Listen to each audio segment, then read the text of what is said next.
하나님의 말씀을 봉독합니다. 요한복음 20장 19절로 23절까지 말씀 봉독합니다.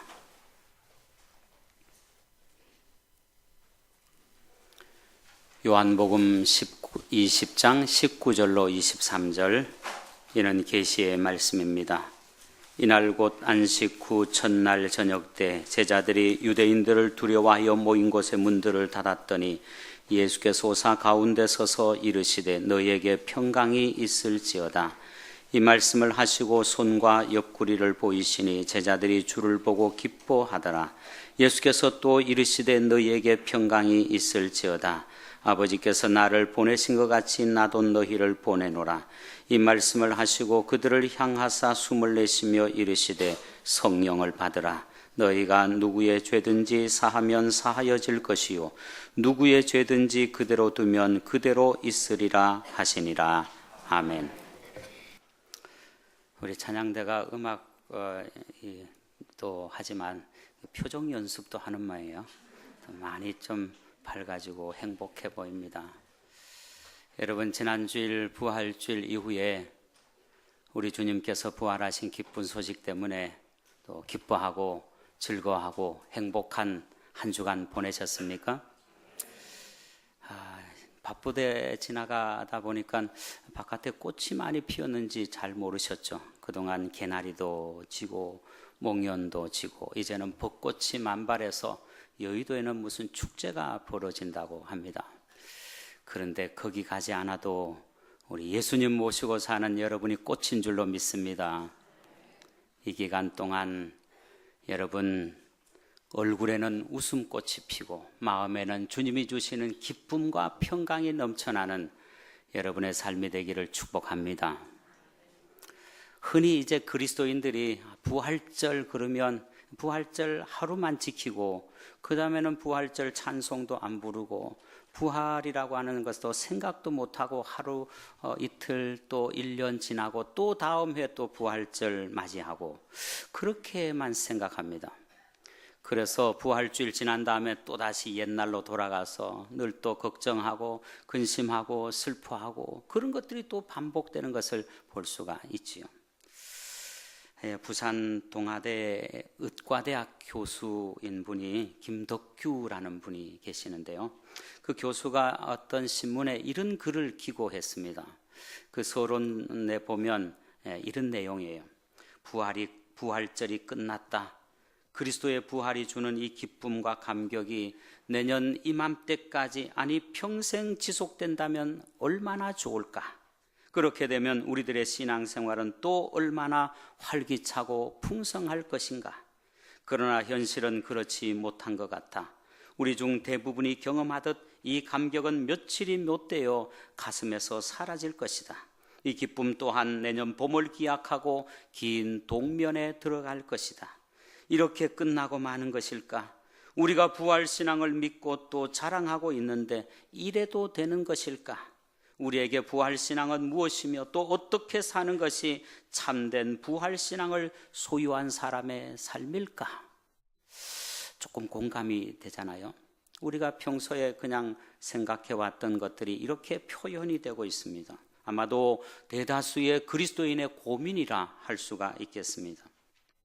사실 이 주일날 이것은 주님 부활하신 날이거든요. 그리고 매주일이 부활의 기쁨으로 하나님을 예배하는 거거든요. 근데 이걸 잊어버리고 부활절은 1년에 한 번만 지키는 것이다, 그렇게 생각하기 쉽습니다. 오늘 이 주일을 부활절 두 번째 주일 이렇게 부릅니다. 그리고 다음 주일은 부활절 세 번째 주일, 그 다음 주일은요 부활절 네 번째 주일, 그래서 부활절 일곱 번째 주일하고는 성령 강림 주일 이렇게 말해요. 그래서 이 전체 절기를 가리켜서 부활절기라고 부릅니다. 교회가 탄생한 이후에 3세기까지 다른 절기들은 별로 없었어요. 바로 이 부활절기가 교회의 핵심적인 절기였습니다. 그래서 이런 대림절보다가 사순절보다가 훨씬 더 기원이 오래된 아주 중요한 절기였습니다. 그래서 이 부활절기를 가리켜서 기쁨의 50일, 파스카절기 그렇게 부르고 있습니다. 그런데 우리 현대교회는 바로 이 기쁨의 50일을 잊어버린 거예요. 그래서는 부활절 하루만 지키고 부활의 신앙을 가지지 못하는 것이 문제가 아닐 수가 없습니다. 이제 예수님께서 부활하셔서 40일 동안 모든 제자에게 나타나시고 500여 형제에게 나타나시고 많은 사람들에게 나타나 보이시고는 마침내 승천하십니다. 그리고는 10일 동안 성도들은 간절하게 하나님 앞에 기도하여 성령 강림 주일이 있게 됩니다. 그래서 이 예수님이 부활하신 다음에 40일 동안 계신 이 기간, 그리고 예수님의 제자들이 기다렸던 기도한 그 10일 합쳐서 50일이 됩니다. 이 50일은 우리 주님께서 부활하셔서 우리와 함께 하시고 우리와 동행하시고 우리에게 기쁨을 주시고 우리와 친히 동행하시는 그 주님으로 인하여 기뻐하는 절기, 그래서 이 기간을 기쁨의 50일이라고 부릅니다. 그래서 초대교회에서는 특별히 이제 주후 325년에 이 터키에 있는 니케아에서 회의를 열었는데요. 이게 종교회의입니다. 이 큰 회의에서 이 부활절기에는 신랑과 함께 있는 기쁨이 있기 때문에 금식을 금한다. 금식을 금한다는 건 금식하지 말라는 것이고, 슬픔과 탄식 가운데서 무릎 꿇고 눈물 흘려 기도하는 것도 금해서 서서 기도하라 라고 말할 정도로 이는 기쁨의 절기였습니다. 그래서 이 부활절기에는 매 주일마다 주일의 제목이 붙어 있어요. 그래서 부활절 두 번째 주일은 도마주일, 그리고는 이제 음식주일, 그 다음에는 선한 목자주일, 그 다음에는 나는 무엇이다 하는 예수님의 말씀을 기억하는 주일, 그 다음에 승천준비주일, 또 승천주일, 그리고 성령 강림주일, 이렇게 주일의 이름이 붙어져 있습니다. 특별히 오늘 부활절 두 번째 주일은 부활하신 다음에 8해가 지나서 의심 많은 도마에게 나타나셔서 직접 예수님이 신령한 몸을 보여주시고는 의심하지 말고 믿으라고 말씀하신 그 놀라운 기사가 있는 요한복음 20장 19절부터 31절까지 오늘 본문이 있는 이 말씀을 읽도록 했습니다. 그리고는 이 말씀을 통해서 다시 한번 예수님의 약속이 무엇인지, 우리 가운데 임재하신 바로 그 살아계신 주님을 만나는 기쁨을 회복하도록 그렇게 지키는 주일입니다. 우리는 이 부활절기 기간 동안 예수 그리스도의 현현과 그의 통치, 그리고 복음의 전파, 성령 강구, 그리고 임마누엘 신앙 가지고 부활주일날 세례받은 자가 이제 점점 성장해서 성령 강림 주일까지 신앙의 성장을 이루는 그 기간으로 정해서 신앙의 성숙을 위하여 노력하는 그 절기로 지켜야 하겠습니다. 우리 구주 예수님께서 사망의 권세를 이기시고 부활하셔서 모든 죄와 사망과 사탄의 권세를 물리치시고 승리하셨기에 우리는 이 기간 동안 주님과 동행하면서 기쁨과 평강의 삶을 살 수가 있습니다. 우리 주님께서 주신 이 기간 동안 여러분 모두에게도 주님이 주시는 기쁨과 평강이 넘쳐나기를 축복합니다. 유명한 성 어거스틴도 이 부활절기를 가리켜서 기쁨과 평화의 기간이다, 그렇게 말을 했습니다.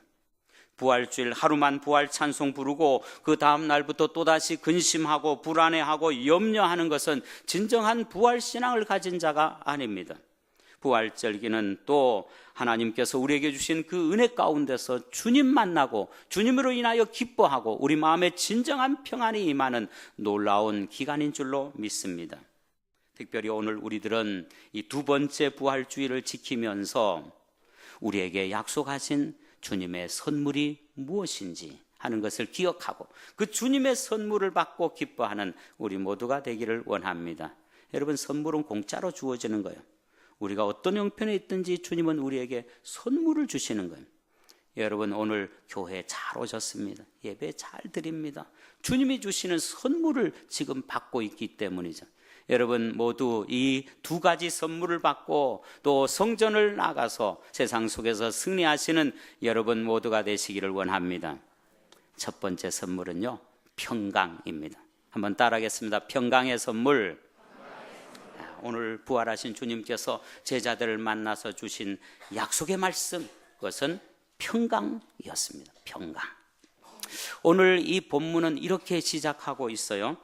이날 곧 안식 후 첫날 저녁 때에 라고 말이죠.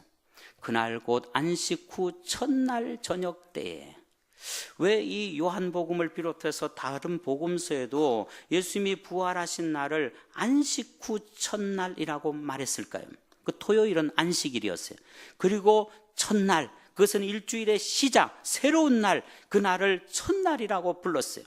그리고 그 첫날 주님의 날이 바로 부활의 날인 것을 다시 한번 확인시켜 주고 있습니다. 저는 이 말씀을 곰곰이 묵상하면서 왜 요한복음에서는 이 앞에 20장 1절에도 보면 안식 후 첫날 일찍이 그렇게 말하고 있고, 오늘 이 19절에서도 안식 후 첫날 저녁 때라고 아주 강조해서 안식 후 첫날이라고 말을 했을까? 이것을 좀 생각해 보았습니다. 그러니까 다시 뒤집어서 생각해 보면 그 안식일, 그들이 지키는 안식일, 그 토요일은 진정한 안식일이 아니었다라는 것을 보여주고 있잖아요. 예수님이 부활하심으로 말미암아 우리 인간에게는 진정한 안식이 주어지게 되었다, 이 말씀 아니겠습니까? 오늘 이 말씀을 좀 묵상해 봅니다. 사실 이 안식일은 모세를 통해서 하나님께서 십계명에 안식일을 기억하여 거룩히 지키라라는 계명이었습니다. 우리 하나님께서 창조하실 때 이 날을 거룩하고 복된 날로 구별하셨습니다. 이날 하나님을 만나요. 하나님을 예배하여 하나님을 찬양합니다. 우리가 하나님을 만나는 기쁨이 있는 날이에요. 그 날이 복된 날이라고 구별해 주셨어요. 그런데 이스라엘 백성들이 점점 그 신앙이 타락하고 범죄해서 그날이 그냥 그저 행사로만, 그냥 의식적으로만 그 안식을 지켰지, 정말 하나님이 주시는 복이 있는 날, 하나님이 주시는 평강이 있는 날, 하나님이 주시는 진정한 안식을 맛보는 날, 그런 날이 아니었다는 거예요. 한번 그 부활의 전날 어떤 일이 일어났는지를 생각해 봅니다. 총독 빌라도 한번 생각해 보시죠. 그에게는 안식이 없었어요. 예수님을, 죄 없는 예수님을 십자가에 사형언도 내렸기 때문이죠. 그는 나는 죄가 없다, 그리고는 너희들이 이 책임을 져라 라고는 그는 세숫대야를 가져와서 손을 씻었습니다. 내가 책임이 없다는 거예요. 그럼에도 불구하고 그의 마음에는 불안과 견딜 수 없는 그런 두려움이 있었을 거예요. 빌라도의 보고서라는 것이 이제 터키 소피아 사원 거기에 보관되어 있는데, 그 빌라도의 보고서를 보면 그의 그 심정을 표현하고 있어요. 죄 없는 예수님을 못 박아 사형언도를 내렸다고 하는 데 대한, 그리고 그 두려움을 표현하고 있습니다. 그러니 로마 총독이라도, 아무리 권세를 가지고 있는 사람이라도 그 안식일에 진정한 안식이 없었어요. 대제사장과 유대 교권자들 보십시오. 그들은 빌라도에게 가서 예수님이 평소에 말한 것처럼 살아날까 두려워가지고, 그 살아나게 되면 또 예수님의 시체를 누가 훔쳐가게 되면 더 큰 혼란이 일어날까 봐 그 유대 총독에게 가서는 바로 예수님의 무덤을 막은 돌에다가 임봉을 하고, 그리고는 거기다가 경비병을 두어서 지키게 해달라고 요구를 했지 않습니까? 그들은 이후에 어떻게 밀란이 일어날지, 어떻게 민심이 흘러갈지 여러 가지로 촉각을 곤두세우는 그런 날이 바로 그 날이었습니다. 그러니까 유대 교권자들에게도 진정한 안식은 찾아볼 수가 없었던 것이죠. 예수님을 따라다녔던 예수님의 제자들도 두려움과 배신감과 그리고 죄책감에 시달려서 그날 안식하지 못했습니다. 그들은 숨어서 지냈죠. 그들은 또한 예수님처럼 자기들도 잡혀서 죽을까 근심했을 것입니다. 그날에 예수님의 제자들도 안식하지 못했습니다. 예루살렘에 사는 많은 백성들도 진정한 안식을 찾아볼 수가 없었어요. 그 당시에 많은 유대인들, 이 바리새인들이 다 그들에게 무거운 짐을 지우고, 그날이 안식일이 아니었어요. 어떤 가정에서는 슬픈 일이 일어났을 것이고, 세상에 무거운 수고하고 무거운 짐이 있었을 것이고, 견디다 못한 죄짐이 있었을 거예요. 그러니 정말 하나님이 약속하신 그 안식일이 진정한 안식일이 아니었다는 거예요. 그런데 우리 주님께서 안식 후 첫날에 부활하심으로 말미암아 우리에게는 진정한 행복, 진정한 안식, 진정한 평안을 주셨다는 사실이죠. 이것이 바로 오늘 본문이 우리에게 가르쳐주는 중요한 내용 아니겠습니까? 예수님께서 부활하신 이 부활은 바로 우리에게 잃어버렸던 평안을 주시는 것이고, 하나님과의 관계가 회복되게 하는 것이고, 우리의 죄 문제가 해결되는 것이고, 우리가 얽매여 있던 이 죄와 사단의 권세를 이기시고 부활하신 주님이시기에 우리는 진정한 평안을 얻게 되는 날이었어요. 바로 그 안식 후 첫날 우리 주님이 부활하시고, 우리 주님이 저녁 때 사랑하는 제자들을 찾아오셔서 제자들에게 부활하신 주님께서는 바로 이 평강을 선물해 주셨습니다. 오늘 19절 말씀 보시면, 이날 곧 안식 후 첫날 저녁 때 제자들이 유대인들을 두려워하여 모인 곳에 문들을 닫았더니, 지금 제자들이 그 새벽에 여인들로 통해서 예수님이 살아나셨다라는 소식을 들었어요. 그리고 엠마오로 가던 두 제자가 예수님을 만났다는 소식도 들었어요. 그런데 그들은 아직도 문을 닫고 유대인들이 두려워하는 가운데 그들은 불안 가운데 빠져 있었죠. 그들에게는 평강을 찾아볼 수가 없었습니다. 그런데 주님께서는 그들에게 오셔서 부활하신 몸이시기 때문에 문들을 꽁꽁 닫아도 그 문을 통과해서 오셨습니다. 그들 가운데 서서서 첫 번째로 하신 말씀이 너희에게 평강이 있을지어다 라고 말씀하셨어요. 부활하신 주님이 오늘 우리에게도 너에게 평강이 있을지어다, 그 평강을 선물로 주시는 줄로 믿습니다. 이 평강을 주시는 것이 한 번만 아니고요, 오늘 21절 말씀에서도 너에게 평강이 있을지어다, 그리고 오늘 본문 뒤쪽에 나와 있는 26절에서 똑같은 말씀을 하셨어요. 너에게 평강이 있을지어다. 다른 복음서와는 달리 이 요한복음은 이 예수님의 말씀을 3번씩이나 기록하고 있어요. 그 3번씩이나 기록한 것은 분명한 의도가 있다라는 것을 알 수가 있지 않습니까? 이 일을 매우 강조하고 있는 말씀이에요. 흔히 이제 유대인들이 인사할 때요, 그 인사하는 법이 이제 우리는 안녕하세요, 반갑습니다, 밥 먹었어요, 뭐 이렇게 인사하지만요, 유대인들은 샬롬이라고 인사합니다. 이건 이제 평안하십니까, 평안을 빕니다, 그런 인사죠. 한번 옆에 있는 분 인사해 볼까요? 샬롬, 샬롬. 이 샬롬이란 말이 너무너무 좋은 말이에요. 우리 하나님과의 관계가 회복되고 하나님이 주시는 은혜를 맛보면서 하나님 앞에 있는 존재로서 평안을 비는 그런 인사법이죠. 만날 때도 헤어질 때도 이웃을 방문할 때도 늘 이 평안이라는 이 에이레네, 이 샬롬이라는 말을 썼습니다. 그래서 주님께서는 이제 부활하신 다음에 제자들을 만나시고는 샬롬 이렇게 인사하셨습니다. 그런데 이건 단순한 인사가 아니었어요. 왜냐하면 요한복음이 이 3번씩이나 예수님께서 너에게 평강이 있을지어다 라는 말씀을 하시고 계시기 때문이죠. 그 의미는 무엇입니까? 단순한 의식적인 인사 정도가 아니라 정말 주님께서 우리에게 평강을 주셨다라는 그 놀라운 은혜입니다. 이 평강은 죄가 있으면 평강이 없어요. 평강은 이제 온전하다라는 뜻도 포함되는데요, 그게 이지러지거나 구부러지거나 잘못된 것이 없이 온전한 것, 그게 평강이에요. 하나님과의 관계가, 사람과의 관계가 다 정리되고 행복한 것, 이 평안인데 그 평안이 바로 우리 주님께서 주시는 평안이었어요. 그 죄가 있을 때는, 우리에게 죄책감이 있을 때는, 우리에게 잘못된 일이 있을 때는, 관계가 파괴될 때는 평안을 상실한 것입니다. 그런데 우리 주님 오셔서 우리를 위해서 십자가 지시고 우리와 하나님 사이에 막혔던 담을 헐어주시고 하나님과의 깨어졌던 관계를 회복해 주시는 은혜를 주셨어요. 그래서 우리에게 평강을 주신 거거든요. 이 일에 대하여 사도 바울은 로마서 5장 1절 말씀에서 그리스도로 말미암아 하나님과 평강을 누리자, 화평을 누리자라고 말씀하고 있어요. 우리 주님께서 주신 그리스도의 평화, 그 그리스도의 평강으로 말미암아 우리는 이제 하나님과 화평을 누리는 관계가 되었다라고 말씀하고 있습니다.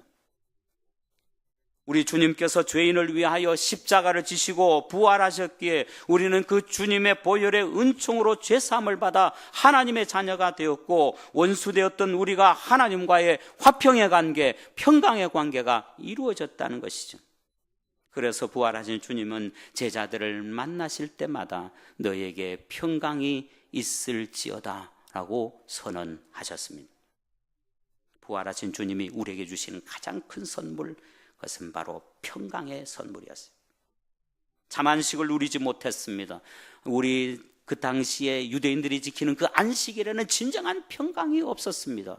그런데 주님 부활하심으로 말미암아 우리에게는 진정한 평안을 얻는 놀라운 선물이 이루어지게 되었죠. 그렇습니다. 부활의 주님이 주시는 이 평강은 마침내 성령을 통해서 우리에게 임하게 되었습니다. 성령 받으면 성령의 열매 가운데 평강의 선물이 있어요. 사랑과 희락과 화평, 이게 평강의 선물이죠. 로마서 14장 17절에 따르면 하나님의 나라는 먹는 것과 마시는 것이 아니요 성령 안에서 의와 평강과 희락이라 라고 말했습니다. 하나님 나라가 그곳에 있다라는 거예요. 로마서 15장 13절에 소망의 하나님이 모든 기쁨과 평강을 믿음 안에서 너에게 충만하게 하사 성령의 능력으로 소망이 넘치게 하시기를 원하노라 라고 말씀했습니다. 소망의 하나님이 모든 기쁨과 평강을 우리에게 넘치도록 부어주신다라는 말씀. 부활의 주님이 우리에게 평강을 빼앗아가는 모든 죄와 모든 사단과 모든 악한 원수마귀를 다 물리쳐 주셨기에, 죄의 권세, 사망의 권세를 이기셨기에 우리에게는 진정한 평강이 선물로 주어진 거예요. 여러분 모두에게도 이런 평강의 선물로 오신 줄로 믿고 그 평강을 누리며 사시는 여러분 모두가 되시기를 축복합니다. 우리도 때때로 두려움에 쌓이기도 하고 세상 일들 때문에 요동치는 마음의 염려로 인하여 불안하고 흔들릴 때가 많습니다. 그러나 부활하신 주님을 마음에 모시고 주님이 우리의 삶의 주인이 되심을 인정하는 사람은 다시 분명한 평강을 회복할 수가 있습니다. 때로는 건강으로, 때로는 물질로, 때로는 자녀들로 인하여 우리의 마음에 근심 염려가 찾아오지만 근본적으로 이 주님이 주시는 평강은 이 모든 것들을 이기게 만들어요. 마음의 평강과 위로와 소망을 가질 수 있는 것은 부활하신 주님이 우리에게 주시는 선물이기 때문입니다. 여러분 모두 이 풍파 많고 우리의 평강을 빼앗아가려고 하는 이 험한 세상 속에서 주님이 주시는 평강을 가지고 승리하시는 여러분 모두가 되시기를 축복합니다. 찬송가 413장 1절 가사를 보면 이렇습니다. 내 평생에 가는 길을 순탄하여 늘 잔잔한 강 같든지 큰 풍파로 무섭고 어렵든지 나의 영혼은 늘 평안하다. 내 영혼 평안해, 평안해, 평안해. 이 찬송. 여러분 이 찬송 누가 지었는지 여러 차례 말씀을 드렸어요. 스패포드라는 사람인데요. 그는 미국 시카고에서 아주 성공한 젊은 변호사였어요. 많은 재물도 얻었습니다. 행복하게 살았습니다. 스라에 4명의 딸을 두었습니다. 그런데 1871년 시카고에 그 유명한 대화재가 일어났어요. 그래서 그는 그의 집도 그의 사무실도 그의 부동산도 한꺼번에 다 잃어버리고 맙니다. 알거지가 된 거예요. 2년 뒤에 너무나 고통스러워서 가족들이 함께 이제 영국으로 좀 쉬러 가기를 원했습니다. 그런데 그는 무슨 일 때문에 가지 못하고 그 아내와 4명의 자녀가 함께 배를 타고 떠나는데 그 배가 대서양을 건너가면서 다른 배와 충돌을 해서 그 배에 타고 있던 226명이 죽게 됩니다. 그리고는 그의 사랑하는 4명의 딸이 그만 익사하고 맙니다. 그리고는 그의 아내 안나는 참 기적적으로 살아서 영국 웨일즈 지방으로 호송되게 되었습니다. 이 비보를 접하고 그는 정말 앞이 캄캄했습니다. 내게 소망이 무엇인가? 재산도 잃어버리고 사랑하는 자녀들도 잃어버리고 이제 남은 것 아무것도 없다 생각했습니다. 그는 다시 영국으로 건너가면서 아내를 데려오기 위해서 건너가면서 그는 갑판 위에서 아무것도 생각하지 못했습니다. 정말 낙심되었습니다.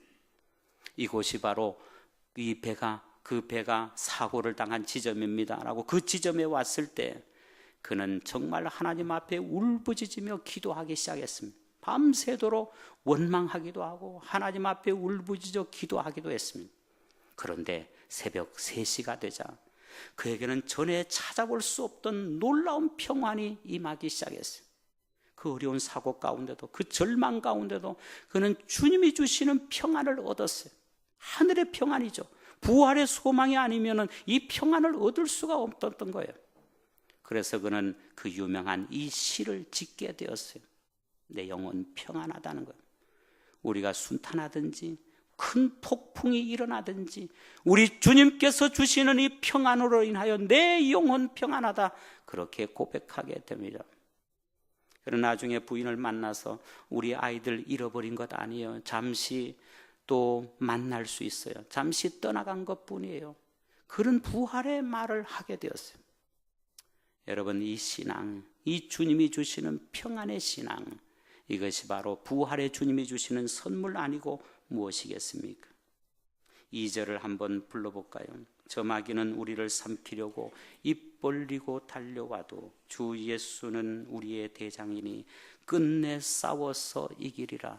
죄와 사망과 사탄의 권세를 이기신 부활의 주님이 우리의 대장이 되시는데 우리가 이길 수 있기에 우리는 평안하다라는 말씀. 저 마귀는 우리를 삼키려고 입 벌리고 달려와도 주 예수는 우리의 대장 되니 끝내 싸워서 이기리라. 내 영혼 평안해, 내 영혼 평안해.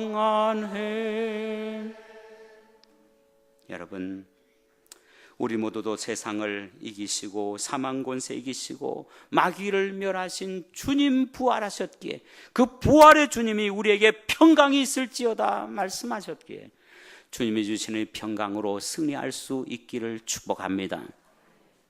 우리 주님은 십자가 지시기 전에 사랑하는 제자들이 이렇게 약속하셨어요. 평안을 너희에게 끼치노니 곧 나의 평안을 너희에게 주노라. 내가 너희에게 주는 것은 세상이 주는 것 같이 아니하니라. 너희는 마음에 근심하지도 말고 두려워하지도 말라. 이게 평강, 이 평안은 또 우리 주님 부활하신 다음에 말씀하신 평강과 똑같은 에이레네라는 말씀을 쓰고 있어요. 우리가 하나님과의 관계가 깨어진 것이 회복되고 우리가 구원을 받았고 하나님의 자녀가 되는 이 은혜를 입었기에 우리는 평강을 누릴 수 있습니다. 부활의 주님이 주신 오늘의 샬롬의 은혜가 여러분 가운데 충만히 임해서 이 풍파만 어려운 세상 속에서도 주님이 주시는 평안으로 승리하시는 여러분 모두가 되시기를 축복합니다. 두 번째로 부활의 주님이 주신 선물은 기쁨이었습니다. 따라하겠습니다. 기쁨의 선물. 부활주일 저녁에 제자들은 부활하신 주님을 직접 목격하게 됩니다. 그때까지 슬픔과 두려움과 좌절에 사로잡혀 있던 제자들이 부활하신 주님을 만나자마자 그들은 기쁨으로 바뀌어졌다는 거예요. 오늘 20절 말씀 보시면 이 말씀을 하시고 손과 옆구리를 보이시니 제자들이 주를 보고 기뻐하더라. 주를 보니까 기쁨이 있게 되었어요. 부활하신 주님이 그들에게 기쁨을 주셨기 때문입니다.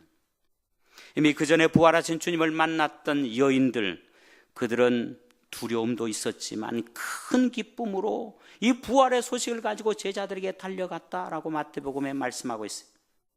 그리고 누가복음 24장에도 보면 엠마오로 내려가던 슬픈 기색을 가지고 근심에 쌓여서 엠마오로 내려가던 두 제자가 부활하신 예수님을 만난 다음에 그 말씀을 풀어주실 때 그 마음이 뜨거워져서 그 소망, 그 기쁨을 가지고 예루살렘으로 돌아온 것을 보게 됩니다. 그리고 나중에 부활하신 주님을 만났던 11 제자는 큰 기쁨으로 주님을 만났다라고 말씀을 하고 있어요. 누가복음 마지막 기록을 보시면 예수님께서 승천하실 때 그들은 경배를 드리고 큰 기쁨으로 예루살렘에 돌아가 성전에서 늘 하나님을 찬송하니라 라고 기록되어 있어요. 이게 누가복음의 마지막 귀절입니다. 예수님께서 승천하신 다음에도 그들은 큰 기쁨으로 성전에 돌아와서 늘 하나님을 찬송했다고 말씀하고 있습니다. 그렇습니다. 부활하신 주님이 우리에게 주신 최고의 위대한 선물은 바로 기쁨이었습니다. 여러분 가운데도 부활하신 주님 오셔서 정말 신령한 기쁨, 세상이 알지 못하는 놀라운 기쁨이 충만한 여러분의 삶이 되기를 축복합니다. 세상의 기쁨은 일시적이에요. 변하기 쉽습니다. 또한 그 기쁨이 변하여 우리에게 탄식을 줄 수가 있습니다. 그러나 주님이 주시는 기쁨은 영원하고 변치 않는 기쁨이에요. 왜 그렇습니까? 우리가 구원받았기에, 우리가 하나님의 자녀인 것을 확신하기에, 죄사함의 은혜를 입었기에, 주님 우리를 사랑하시고 지금도 우리와 함께 하시기에, 성령이 우리에게 오셨기에 우리는 기뻐할 수가 있는 것이죠. 예수님께서 처음 십자가를 지시고 돌아가신다라는 말을 듣고 제자들은 근심했습니다. 그때 주님은 너희는 마음에 근심하지 말라, 하나님을 믿으니 또 나를 믿으라 말씀하시고, 요한복음 16장 22절에서 이렇게 약속하셨습니다. 지금은 너희가 근심하나 내가 다시 너희를 보리니 너희 마음이 기쁠 것이요 너희 기쁨을 빼앗을 자가 없으리라 말씀하셨어요.